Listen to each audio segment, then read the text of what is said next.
Embrace the magic. So in the first part of my combo series, I mentioned that Sentinel Polar Mastery isn't very reliable. But what if you add Thunderbolt Strike, which is a level 6 Tempest Cleric ability? Basically, it knocks back enemies if you deal thunder or lightning damage. And this is especially useful because Polar Mastery gives you an opportunity attack when enemies come within your reach. Oh, you can also grab Divine Strike Thunder at level 8 while you're at it. And after you grab Sentinel feat, which allows you to stop the enemy's movement after a reaction attack. So how does this look in practice? Basically, it's like this. The enemy moves close, you get an opportunity attack since you're using a reach weapon. And then you add some thunder damage to it, or lightning. Enemy gets knocked back, he can't move back in. No movement left, and he's just going to use a spell. So here is another example. Enemy moves in, opportunity attack. This time I'm not using Thunder Strike, I'm just using a weapon with lightning damage. And same thing happens, the enemy doesn't do anything else.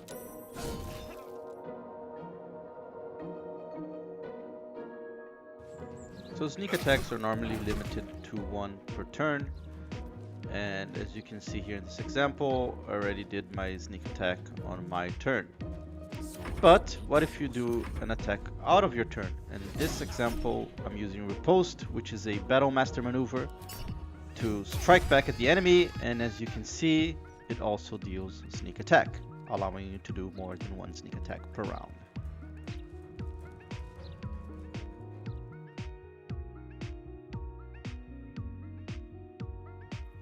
Okay, so we all know that Smite deals a lot of damage, and a lot of damage dice. So what if you can guarantee double of these dice, or die? And a great way to do that is with Assassin. So, and Oath of Vengeance, you can guarantee advantage on all your attacks. And during the surprise round, an Assassin gets auto crits. So this is an easy way to just auto crit and use Smite on every single attack during the surprise round. So as you can see, the next attack here will also be crit, and so on. If you love smites and crits, this is one way to do it.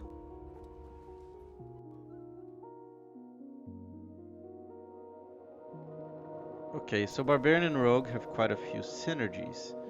For starters, Barbarian has Reckless Attack, which auto guarantees advantage on all your attacks during that turn, which can be very helpful to land a sneak attack, which can require advantage. So that's a guaranteed way to sneak attack anytime you want.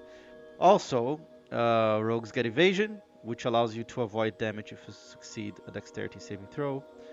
And barbarians have danger sense, which gives them advantage on said dexterity saving throws. And lastly, I believe Uncanny Dodge stacks with Rage in terms of damage reduction.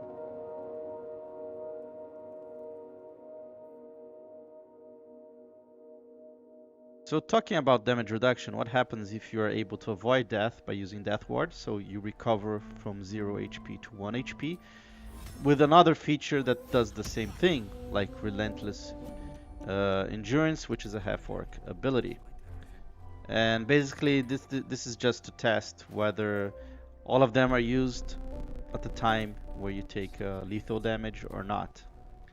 So in this example, we're gonna start by taking off some of the character's health. And you can see there the Death Ward is used first. But is the Relentless Endurance still active or not? And we'll find out pretty soon.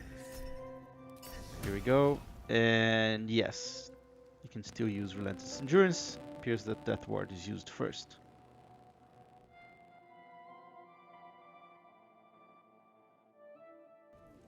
Okay, so Globe of Invulnerability got a major buff from D&D as it prevents all damage for at least 3 turns, more if you can extend.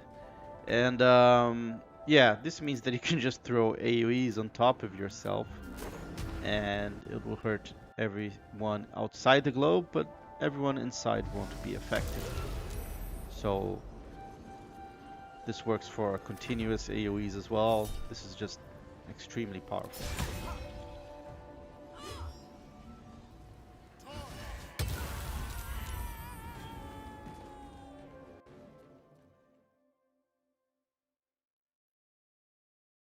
Okay, so this next one is more like a fun idea of an extremely lucky halfling.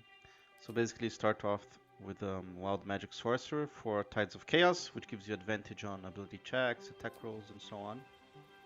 At level 4 you grab the Lucky Feat, which also does the same thing, as well as making enemies reroll their attacks. Finally, at level 6, Wild Sorcerer, you get Bend Luck. And then you go 2 levels of Wizard for Divination to grab Portent. This is a very useful ability that allows you to swap the dice an enemy or ally rolled to one that you pre-rolled in the morning. After that, we grab 3 Lore Bard for Cutting Words, which allows you to use a reaction to give a disadvantage on enemy attack rolls. And then finally, 1 level of Light Domain Cleric for Warding Flare, which does the same thing. However, it doesn't spend any resources, but it only works on yourself, at least at level 1. So how does all this look in combat? Well, oh, look at that. So many options. I can use a Portent die, Cutting Words, Lucky Dice, Warding Flare. I'm going to choose Warding Flare right now so it doesn't waste any resources. And the enemy misses.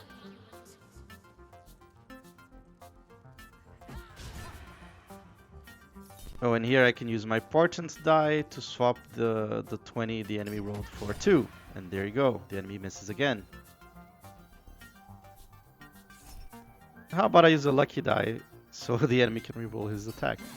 Unfortunately, he's still hit. Oh, here we go, let's just use it again. Damn it. Oh, here you go, let me help you this time with a Portent die to attack and hit the enemy. So as you can see, so much dice manipulation. It's quite funny, in fact.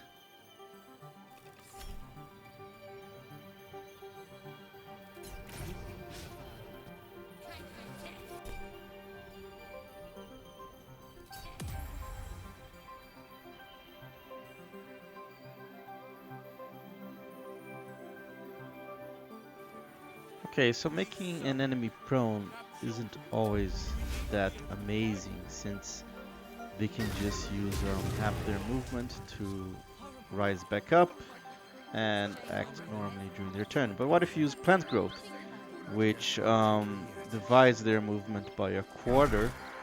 So in that sense, it makes it much harder for them to get up. And in this example, after using Plant Growth, we're gonna use the Elk Barbarian Stampede ability, which allows them to pass through an enemy and cause them to go prone for 2 turns.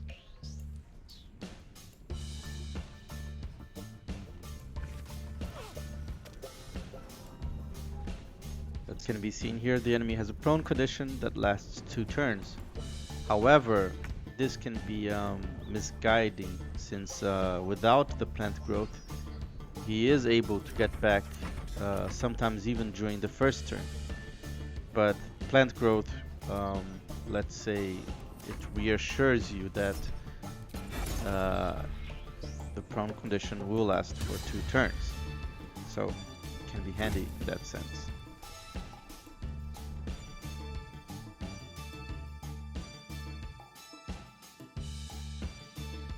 However, here's a probably easier way to make an enemy certainly prone for 2 turns, and that's by using an extended command.